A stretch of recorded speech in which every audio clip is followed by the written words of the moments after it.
کیونکہ امام صادق کے دور میں شیعت اسٹیبلش ہو چکی تھی، باقاعدہ شیعت مذہب بن کے وجود کی صورت میں کھڑی ہو گئی اس امام کے دور میں۔ امام نے شیعت کے قوانین مرتب کر کے شیعوں کے حوالے کرے، چھٹے شہنشاہ کا دور اس امام سے پہلے کا۔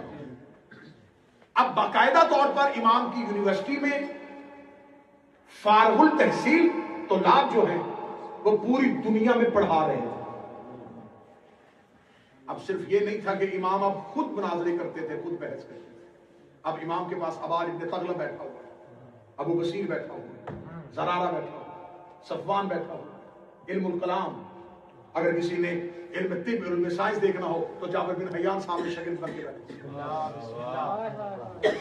اب امام کے پاس کوئی آتا اور آ کے کہتا میں کوئی سوال کرنے آیا، امام کہتے کس موضوع میں سوال کرنا چاہتا ہوں؟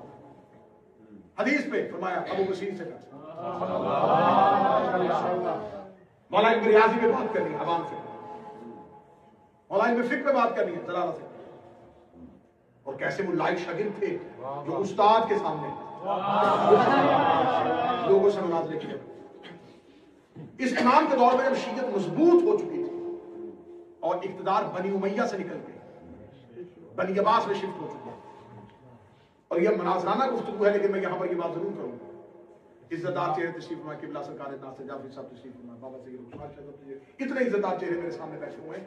آج کی جتنے شیعہ مذہب کے علاوہ جو خلافت کے ماننے والے ہیں وہ بنی امیہ کی خلافت کو بھی مانتے ہیں اور بنی عباس کی، ایسے ہی وہ کہتے ہیں خلافت راشدہ کے بعد بنی امیہ، بنی امیہ کے بعد بنی عباس۔ ستم ظریفی یہ ہے کہ وہ ان سب کو مانتے ہیں اور وہ دونوں ایک دوسرے کو نہیں مانتے۔ بنی عباس بنی امیہ کے دشمن تھے۔ جب بنی عباس کا دور آیا علماء کرام تشریف فرمائے، قبروں سے انہوں نے بنی امیہ کی لاشیں نکالی، قبروں کے اندر سے بنی امیہ کی لاشیں نکالی اور جلائی۔ اور بنی عباس نے جو پہلا نعرہ بلند کیا وہ تو اس لیے نعرہ بلند کیا تھا نا کہ ہم کیونکہ بنی امیہ نے اہل بیت پہ ظلم کیا ہے تو ہم اہل بیت کے حقوق کے لیے کر رہے ہیں، اور جب بنی امیہ سے بدلہ لے لیا تو پھر اپنی ہی خلافت اپنی ہی حکومت قائم کر لی اور خود ہی گورنمنٹ میں آگے خود ہی پر چلے گئے۔ اب مجھے نہیں سمجھ آتی کہ معاویہ سے محبت کرنے والا ہارون رشید اپنے بچوں کا نام کیوں رکھا؟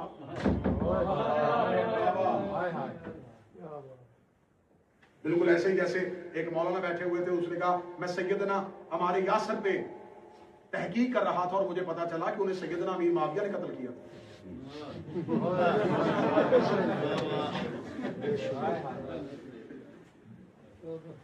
قاتل کو بھی ماننا جائے، فخر کیا کرو کہ تم شیعہ گھروں میں پیدا ہو تاکہ تمہیں حلال اور حرام کا پتہ چل جائے۔ حلال اور حرام صرف کھانے والی چیزوں میں نہیں ہوتا، عقیدوں میں بھی ہوتا ہے۔ اب بنی امیہ اور بنی عباس تو خود دشمن ہیں آپس میں ایک دوسرے کے، اب اس امام کا ظہور پوشیدہ کیوں رکھا گیا؟ اب 7 سفر والی تاریخ طے شدہ تاریخ نہیں ہے، ایک ہی روایت ہے اس امام کے ظہور کی، ایک ہی روایت، ایک، اور وہ خود ابو بصیر نے کہا ہے کہ میں حج سے واپس آ رہے تھے، کیونکہ امام کا جو ظہور ہے وہ مکہ میں نہیں ہے، مدینہ میں بھی نہیں ہے، مکہ اور مدینہ کے درمیان ایک درمیانی جگہ ابوا جہاں پر رسول کی والدہ حضرت آمنہ کی قبر ہے، سرکار امام مسیح اعظم کا ظہور اس مقام پہ ہوا اور اس کی ایک ہی روایت ملی ہے۔ ابو بصیر کہتا ہے کہ ہم حج سے واپس آ رہے تھے، حج سے واپس آ رہے جو ہی ہم مکہ سے نکلے تو امام نے بھی لمبا سفر بھی نہیں ہوا تھا اور امام نے کہا کہ یہاں پر خیمے نصب کرو، ہم نے خیمے نصب کر دیا اور وہاں پر قیام کر دیا۔ تو ابو بصیر کہتا ہے کہ میں نے امام کی بارگاہ میں جا کے عرض کی کہ مولا ابھی تھکاوٹ کسی کو بھی نہیں ہوئی اور آپ نے سفر میں قیام کر لیا ہے، میں اس وجہ کو جاننا چاہتا ہوں۔ امام نے فرمایا ابو بصیر آج رات اللہ ایک راز زمین کے حوالے کرنا۔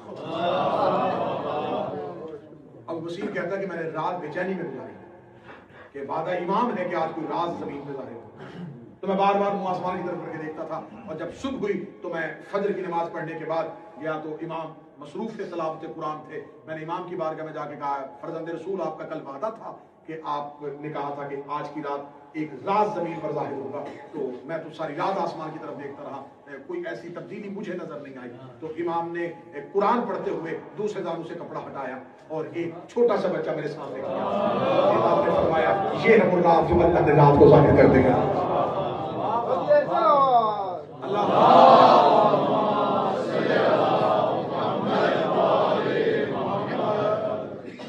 اب اس امام کی اگر تاریخ 7 صفر طے کی جائے تو یہ واقعہ جو ہے نا 7 صفر تاریخ کو ماننے نہیں دے رہا. وہ اس لیے نہیں ماننے دے رہا کہ حج کے بعد اگر 10 ذی الحج سے لے کے ہم طے کریں تو امام کا مکے سے نکلنا یہ کوئی اتنا لمبا سفر نہیں تھا مدینے کے لیے کہ 7 صفر تک امام اسی رستے میں ہو اور ابوا کے مقام پہ ہو. اور اس کی دوسری دلیل یہ ہے کہ امام صادق نے اپنے دور میں محرم کا کوئی بھی ایسا سال کا محرم نہیں تھا جو امام مدینے سے باہر کرتے تھے. جیسا کہ آپ اکثر ذاکرین سے اور ممبر سے خطبہ سے سنتے ہیں کہ روایت تھی کہ محرم کا چاند مدینے والے کہتے ہیں ہم آسمان پہ نہیں دیکھتے تھے جعفر صادق کے گھر سے عزاداری کے بعد تو امام محرم جو ہے اس کا اہتمام امام مدینے میں کرتے تھے. تو اس کا مطلب یہ تاریخ جو ہے امام کے ظہور کی یہ ذی الحج 10 ذی الحج سے لے کے یکم محرم کے درمیان کہیں تاریخ ہے. لیکن امام نے ہی جب پوشیدہ کر دی تو پھر اب یہ پوشیدہ ہی ہے. یہ راز الہی ہے تو اب یہ راز الہی ہے کیونکہ امام جعفر صادق کے بعد مکمل کوشش تھی خلافت کی کہ اب جتنا پھیلنا تھا شیعت کو پھیلا دیا گیا. اب اس کے بعد اگلے امام کا ہم نے رستہ روکنا ہے. اگلا امام نہیں. یہی وجہ ہے کہ آج تک شیعوں کے اندر ایک فرقہ ہے جو بہت زیادہ مجروح ہے جس کو اسماعیلیہ فرقہ. خلافت کی نظریں امام جعفر صادق کے بڑے بیٹے اسماعیل پہ یہ امام بنے اور آج تک لوگ اس کی امامت کے قائل نہیں جبکہ وہ امام کی زندگی میں ہی دنیا سے چلے گئے. شیعہ فقہ میں جنازہ لے کے قبرستان تک جاتے ہوئے رستے میں 3 جگہوں پہ رکا جاتا ہے. یہ 3 جگہوں پہ جو روکنا ہے امام جعفر صادق کی فقہ کیوں بنا؟ امام نے پہلی دفعہ اپنے بیٹے اسماعیل کا جنازہ 3 جگہوں پہ روکا تاکہ لوگوں کو دکھا دے کہ اسماعیل مر چکا ہے, لوگ اس کی امامت کے قائل نہ ہو.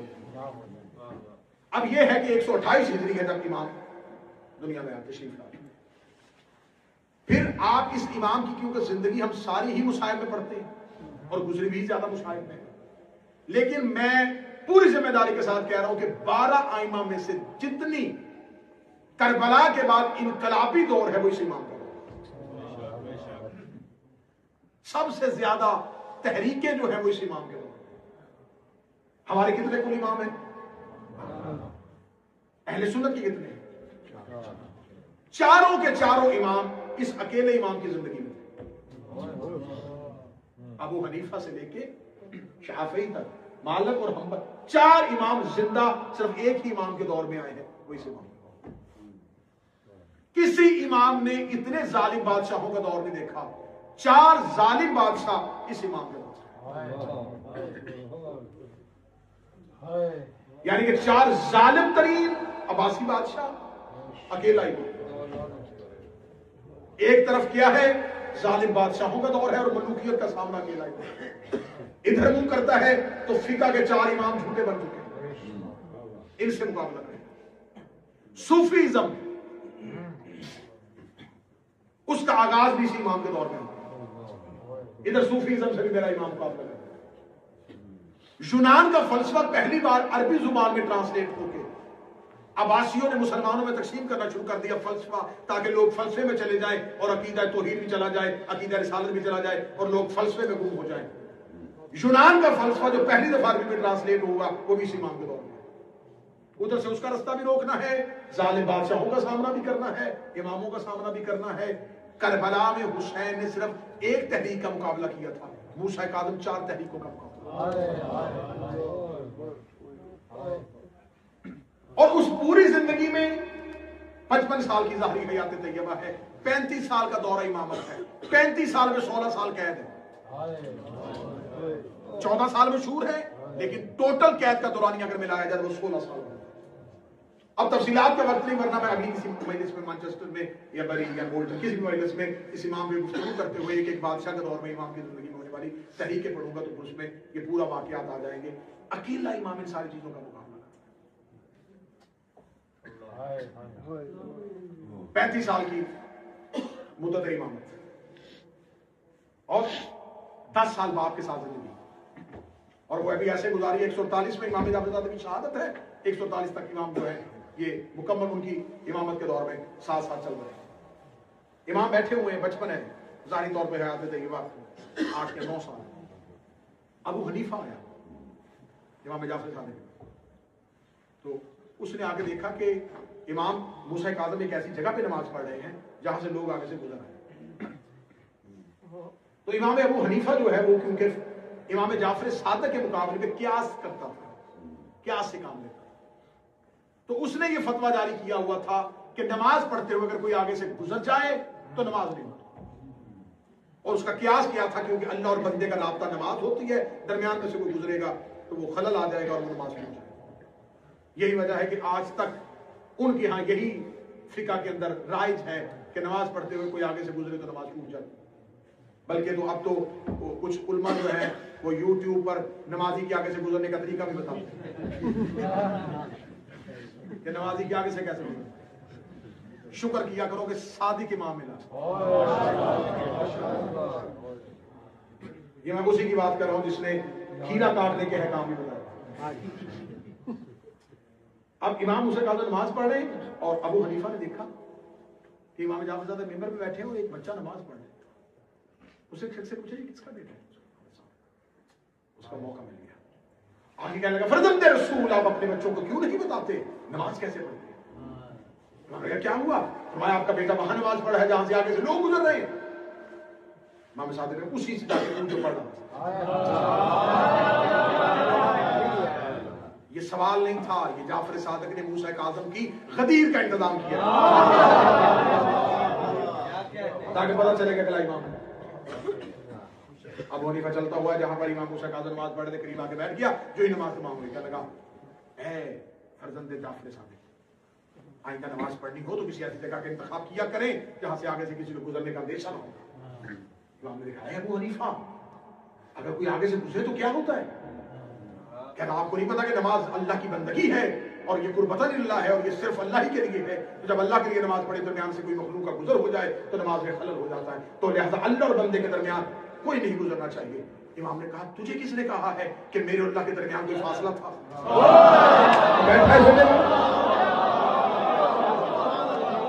نماز ان کی پورتی ہے جن کے درمیان کوئی فاصلہ تھا.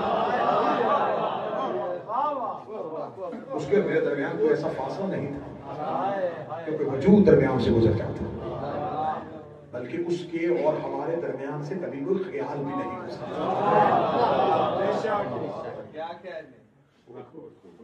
اور اسی امام نے لاجواب کیا تھا ملعون ہارون رشید کو جب وہ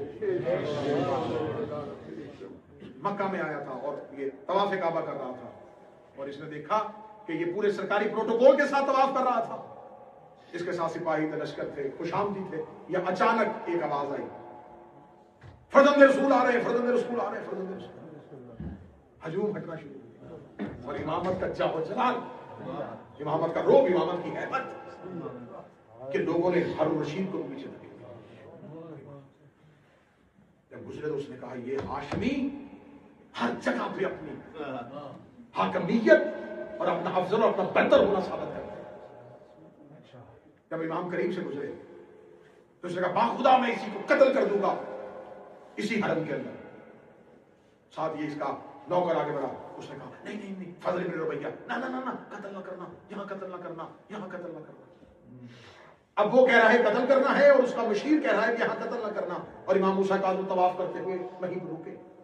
امام نے کہا اہم کو مجھے تم دونوں پہ ہنسی آ رہی ہے. مشیر نے کہا کس بات پہ ہنسی آ رہی ہے؟ امام نے فرمایا ایک وہ جو میری زندگی کی ضمانت لے رہا ہے جبکہ وہ میری زندگی کا مالک نہیں, اور ایک وہ جو مجھے قتل کرنے کا ارادہ کر بیٹھا ہے جو میری موت میں قدرت ہی نہیں رکھتا. تم دونوں کو یہ اختیار کس نے دیا کہ تم یہ فیصلہ کہنے لگا آپ یہ باتیں کر کے یہ ثابت کرنا چاہتے ہیں کہ زمین پر لوگ آپ کی خلافت کو مان لیں, لوگ آپ کی خلافت کو نہیں مانیں گے. امام فرماتے ہیں ہمیں لوگوں کے ماننے سے فرق نہیں, کون ہماری خلافت کو تسلیم کرتا ہے. یہ پہلا موقع تھا جب ہارون کے دل میں امام کے لیے بغض پیدا ہوا. اور جب یہ مدینہ پہنچا اور یہ روضہ رسول پہ گیا جب یہ روزہ رسول پہ گیا تو اس نے روزہ رسول پہ جا کے کہا السلام علیکم یا ابن عم، اے میرے چچا کے بیٹے تم پر ہمارا سلام۔ یہ کیوں کہا؟ تاکہ لوگوں کو پتا چلے کہ اصل وارث جو ہیں وہ ہم عباسی ہیں، رسول کے چچا حضرت عباس ابن عبد المطلب کی اولاد میں سے ہیں، ہم نبی کے وارث ہیں، یہ وارث نہیں۔ جب اس نے کہا نا ہارون رشید نے اے میرے چچا کے بیٹے تم پر میرا سلام، تو لوگوں نے دیکھا کون ہے جو رسول کو اپنا چچا کا بیٹا کہہ رہا ہے؟ یہ کوئی رسول کا رشتہ دار ہے؟ پتہ چلا کہ ہارون رشید عباسی، اس لیے اس نے عباسی ہونے کی بنیاد پہ کہا۔ یہ پیچھے سے اس کے کانوں میں آواز آئی اے میرے بابا تم پر میرا سلام، السلام علیکم یا ابا، اے میرے بابا۔ اور انہوں نے پیچھے مڑ کے دیکھا تو امام موسی کہا اس نے کہا رکیے، کس رشتے کی بنیاد پر آپ نے انہیں پاک کہا؟ جبکہ پورا عرب اور پورا عجم جانتا ہے کہ آپ نبی کی بیٹی فاطمہ کی اولاد میں سے ہیں، اور بیٹی کی اولاد کبھی بھی اس کی اولاد نہیں ہوتی، جبکہ سب جانتے ہیں کہ ہم نبی کے چچا عباس کی اولاد ہیں، ہمارا حق بنتا ہے ہم نبی کے بیٹے کہلوائیں، ہم نبی کے بھائی کہلوائیں، تمہارا حق نہیں بنتا تم نبی کو باپ کہو جبکہ تم اس کی بیٹی کی اولاد میں سے۔ امام نے وہیں پہ کھڑے ہو کے قرآن کی آیت پڑھتے ہوئے کہا خدا نے ذریت ابراہیم میں عیسیٰ کا نام کیوں لیا ہے؟ کہنے لگا اس لیے کہ عیسیٰ مریم کا بیٹا تھا، پھر وہ مریم کا بیٹا ہو کے ابراہیم کی ذریت میں آ سکتا ہے، میں فاطمہ کا بیٹا ہو کے محمد کی ذریت میں